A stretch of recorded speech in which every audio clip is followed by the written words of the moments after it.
Hi everyone, this is Scott. If you want to learn about the world's oldest civilizations, find out how they were rediscovered, follow the story of Mark Antony and Cleopatra's descendants over 10 generations, or take a deep dive into the Iron Age or the Hellenistic era, then check out the Ancient World podcast. Available on all podcasting platforms, or go to ancientworldpodcast.com. That's the Ancient World Podcast. Hello, my name is Matt, host of the Pirate History Podcast. Pirates rank among the most mythologized and romanticized of all historical figures. It can become easy to forget that pirates were real people that had real-world concerns. If you like tales of high-seas adventure, daring do, and also want to learn more about who Blackbeard supported to be king, you can learn more about all of that at the Pirate History Podcast.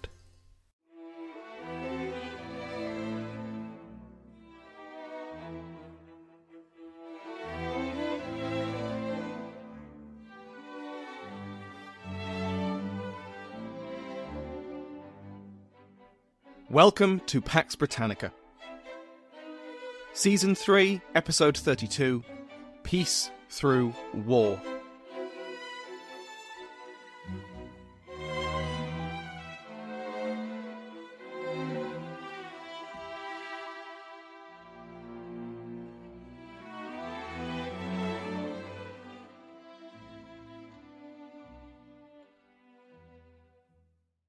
Welcome back to Pax Britannica. I'm your host, Dr. Samuel Hume. First, let's welcome the new members of the House of Lords. Jake, Earl of Hetherington, John, Baron Hanson, and Rosa is now Countess of Roxburgh. All patrons get ad-free versions of the podcast. If you want to join their ranks, go to patreon.com/PaxBritannica to find out more. Last week, we saw the creation of the Protectorate. The Commonwealth's third government in a year, this one would have some sticking power. The brainchild of John Lambert, his instrument of government was the first written constitution in English history.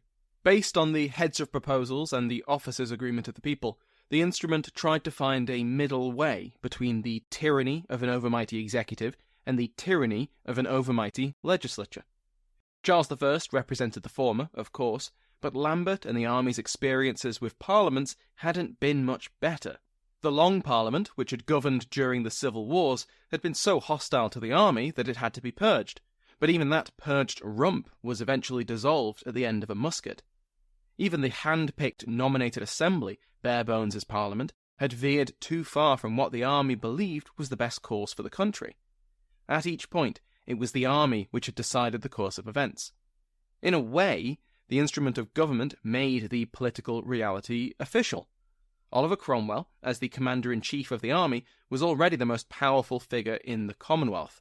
Making him the central figure of a new government made practical sense. We also covered some of the reforms which the new regime rapidly implemented. The Court of Chancery was finally reformed, and the continued reformation of English and Welsh churches gained new life.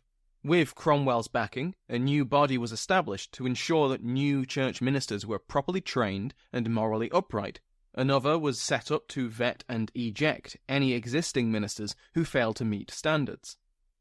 Today, we're going to look outside the borders of Cromwell's new domain as we bring the First Anglo-Dutch War to an end. Last time we looked at this, General at Sea George Monk led the States Navy to victory in the Battle of Scheveningen. Admiral Martyn, the foremost Dutch naval commander of the age, was shot and killed in the fighting, but this battle didn't end the war. Tromp's subordinate, Admiral de Witt, was sent out once again to help shepherd Dutch merchant ships home. De Witt, who as we well know was not one to avoid a fight, didn't want to do it, mainly because the fleet he was given was in a terrible state. Quickly cobbled together by the States General, who were doing their best to understate the losses of Scheveningen, de Witt didn't think it could survive a fight, or was even in good enough condition for escort duty. But orders were orders, and de Witt set out. He avoided Monk, who had quickly patched together his own force, but when the English admiral learned de Witt had got away, he didn't chase him. It was now September, and the North Sea was a dangerous place for his battle-weary fleet. De Witt managed to gather about 400 merchant ships, and then he set off for home, leaving many stragglers who hadn't yet made the rendezvous. But De Witt had no choice. His ships were in a poor state, he had very few supplies, and his crews were borderline mutinous. The weather was only getting worse, and he needed to get his ships to shelter. He led the convoy to port, and wanted to follow them in for repair and resupply, but he was ordered to stay at sea. The official reason was to wait for those stragglers, but really the States General was concerned that if De Witt entered a harbour, his crews would desert. By this point it was the end of October, and the weather only got worse. On the 30th, a storm hit, and De Witt's fleet was ravaged. 15 ships sank outright, another 24 were demasted, and many more were damaged. Hundreds of sailors were killed, in a disaster which overshadowed the losses of Scheveningen or any other battle with the English.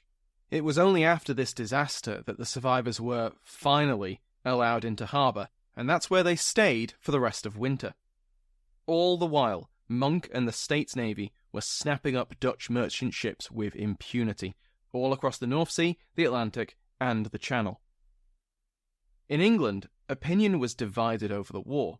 During the sitting of the nominated assembly, there were many voices calling for the complete defeat and conquest of the Dutch. Many of these voices were Fifth Monarchists. The Fifth Monarchists, including Major General Harrison, viewed Dutch reluctance to form a union with the Commonwealth, and then their military actions in the war, as tantamount to religious treason. They had clearly been led astray by mammon and their love of gold and wealth, and there was the presence of the Orangists, with their leanings towards monarchy and their sympathy with the House of Stuart. And the Dutch Reformed Church was a bit too Presbyterian. For these reasons, Fifth Monarchists demanded the complete defeat of the Dutch and their forceful incorporation into a godly state. Jesus was on the way, and everything had to be ready for his arrival. The conquest of the Netherlands also played into Fifth Monarchist prophecy. When Jesus returned, the Dutch provinces would act as a beachhead for a march on Rome and the dethroning of the Antichrist. But, on the off chance that Jesus wasn't going to make an appearance, and the Prince of Peace wasn't available to lead an army of conquest, any military action would obviously be led by Cromwell, and he had no truck with Fifth Monarchist nonsense as far as he could see. Cromwell, as I've said before, had not been in favour of the war in the first place. The victories over the Dutch did give him pause, because with his devoutly providential outlook, this was clearly an intervention from God. Just as God had given Cromwell his victories in order to defeat the House of Stuart, perhaps he was giving the English these victories because the Almighty wanted the Dutch to lose. As we've seen, Cromwell did take a hard line in a meeting with the Dutch ambassadors, but it was also possible that this was a negotiating strategy. There were loud voices among the merchants, shouting for or against war, whichever suited their interest. Some were thrilled with the way the war was going. Dutch merchant and military ships flowed into English ports as prizes, and both the ships themselves and their precious cargoes were sold off for a tidy sum. But if some merchants were winning, that means that others were losing. And among those were the backers of the Levant Company and the East India Company. The Dutch had been very successful in the Mediterranean, and so Levant Company ships risked attack from the Dutch or from pirates without the protection of the States Navy convoys. In Asia, the Dutch had already had quite a strong position in the spice trade, and though many Dutch East India Company ships were captured on the trip home, east of the Cape of Good Hope, the VOC held an advantage over the unsupported EIC. And of course, anyone whose trade relied on the Baltic was being iced out entirely. The Danes had closed the Sound to English shipping. Merchants who relied on trade with Poland or Sweden or the Baltic states were facing financial ruin. These companies favoured a peace which would free them from Dutch attack, and perhaps also mean generous concessions to their respective interests. Even before he became Lord Protector, Cromwell took a personal role in trying to find a peace, meeting with Dutch commissioners outside of the formal negotiations, such as when he met them in St. James's Park on the 14th of July. He reportedly told them, quote, "The world was wide enough for both, and if the two peoples could only thoroughly well understand each other, the two countries could overrule all others." End quote. He then informed the commissioners that he would not tolerate deception in their negotiations, and brought up how Charles I had repeatedly tried to deceive his English subjects and been defeated with the will of God. Over the winter, as De Witt took stock of his depleted fleet and Monk prowled the waves, the dramatic political events we saw over the last episode took place. The nominated assembly and the fifth monarchists who called for the conquest of the Netherlands were sidelined, and Lord Protector Oliver Cromwell came to the fore. Now, though he did favour peace, being too generous, when the English had clearly won, risked his new regime looking weak. Across the Channel, Dutch politics was almost as factional. Holland, as the province most invested in trade and suffering perhaps the worst in the war, was broadly in favour of coming to terms.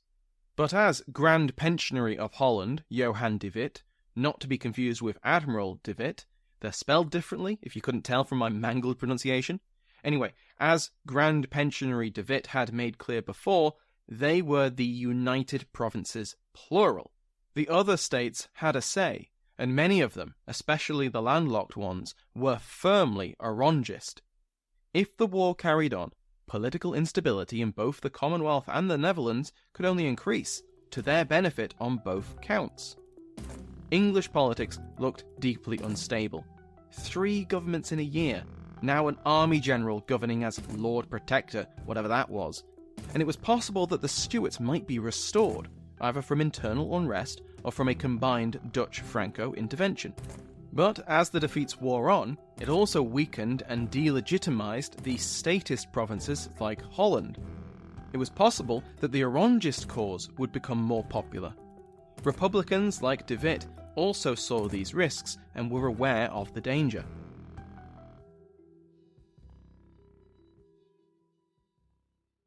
The negotiations continued into the new year, as the protectoral regime established itself. Dutch negotiators found the Lord Protector hard to read, despite how much he talked. As always, he called on God, and for the Dutch to see God's will, and he often switched tack very abruptly, keeping the ambassadors off balance. But over the weeks of discussions, the Dutch came to understand Cromwell's objectives.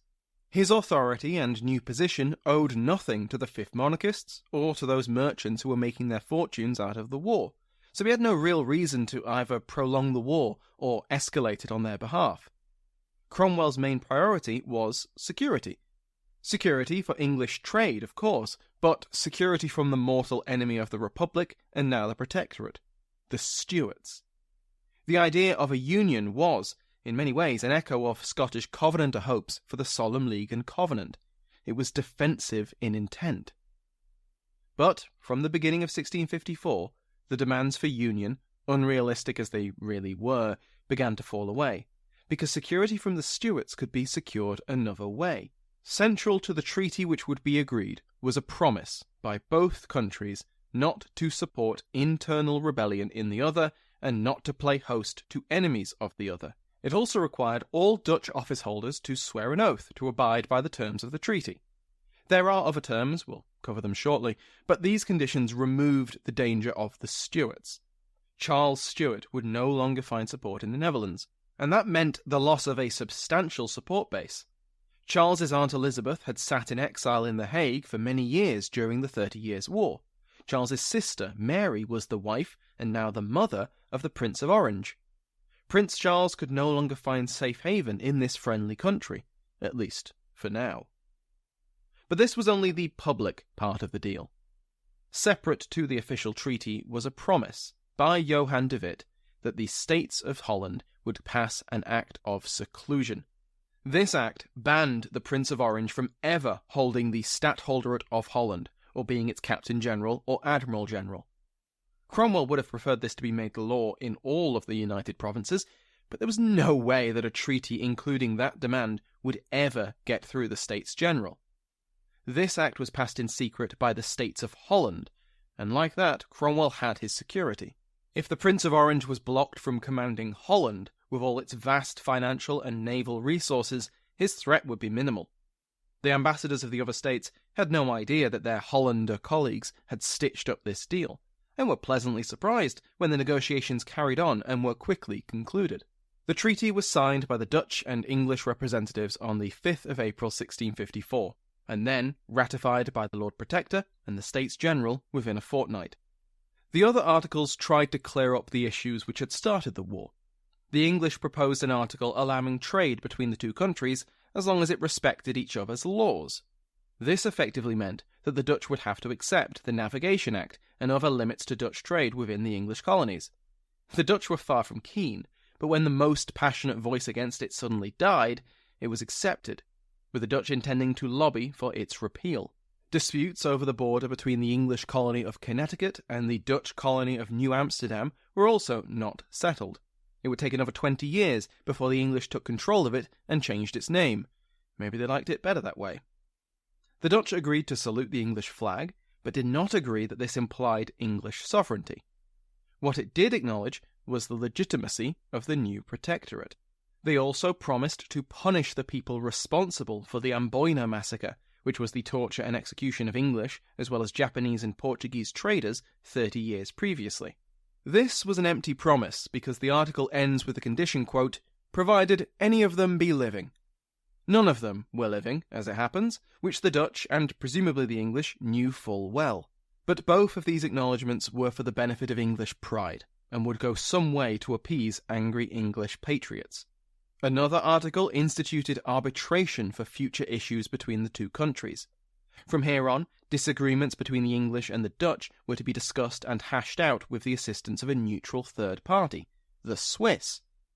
One of the first issues addressed by the arbitration committee was compensation for Amboina, and a small amount was awarded by the arbitrators and paid out by the Dutch. The Dutch also paid compensation for ships trapped in the Baltic by their Danish allies.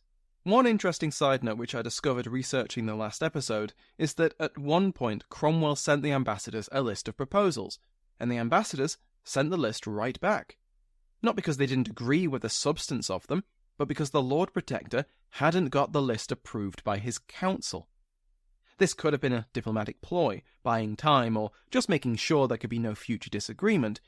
It's also possible that the Dutch understood that the Council of State could not be ignored, they could not be bypassed, and that according to his own constitution, Cromwell needed their approval. It could have been both. The Dutch had lost the war, but the terms of the treaty were remarkably lenient. For the English, Churches and Hainsworth call it sauce without much substance. Barry Coward disagrees, pointing out that political and commercial objectives were met. The Dutch implicitly accepted the Navigation Act. Peace allowed English merchants to ply the waves without any restrictions from the Dutch. And politically, the public article against harbouring enemies and the secret act of seclusion removed the danger of a Dutch-backed Stuart restoration. After Portugal, Spain and France had acknowledged the revolutionary regime, the Netherlands had been the last European power which could, theoretically, launch a naval intervention of Britain and Ireland. That danger had now passed. The Stuarts might find sympathy from their former kingdom's neighbours, but not military support. So, the First Anglo-Dutch War is over, and the Protectorate is at peace. But internally, things are not so straightforward. Next time, we will cover Glen Cairn's uprising, a royalist rebellion in the Highlands of Scotland. I intended to cover that today, but I couldn't manage a longer episode. Because this is a Scottish June, I have of course caught a cold, which makes it hard to talk, and I just hope it hasn't come through the mic. Next week, this coming Saturday, I have a special interview with Dr. Juanita Cox, a research fellow at the Institute for Historical Research. She's been working on a project entitled The Windrush Scandal in a Transnational and Commonwealth Context, and after I met her at a workshop, I invited her on to speak about it. Obviously, the narrative of Pax is a few centuries away from the famous arrival of the Empire Windrush in 1948, but the so-called Windrush generation, the associated scandal, and the wider story of post-war, post-Empire immigration is so important to modern Britain that I felt it was worth jumping ahead just a little bit. It's a very engaging and at times emotional subject, and I hope everyone finds it interesting. One last piece of news. As you will have seen in your podcast feed, I'm doing a Q&A discussion with David Crowther of the History of England in a few weeks. There's more detail in that announcement episode, and you might have already listened to it, but the important thing to know is that if you want to send in questions, just follow the link in the description, or if you have a good memory, go to bit.ly/REVQA. That's bit.ly/RevQA. It's going to be a lot of fun. You can send questions in until the 14th of July, so don't delay. It'll come faster than you think. Thank you to my House of Lords, including the King's favourite Mike Sanders and Fernando Lopez Ojeda, Michelle Gersich, the Duchess of Devon, Alexander Travis, the Marquis of Hampton, and Richard Little, Earl of Bradford. Go to patreon.com/Pax Britannica to join their ranks and listen to the podcast without ads. Remember that you can join the mailing list to get news about the show by going to the link in the description. For other great podcasts on the Airwave Network, check out airwavemedia.com. Thank you to Sounds Like an Earful for the interval music in today's episode, to my entire House of Lords, and to you for listening.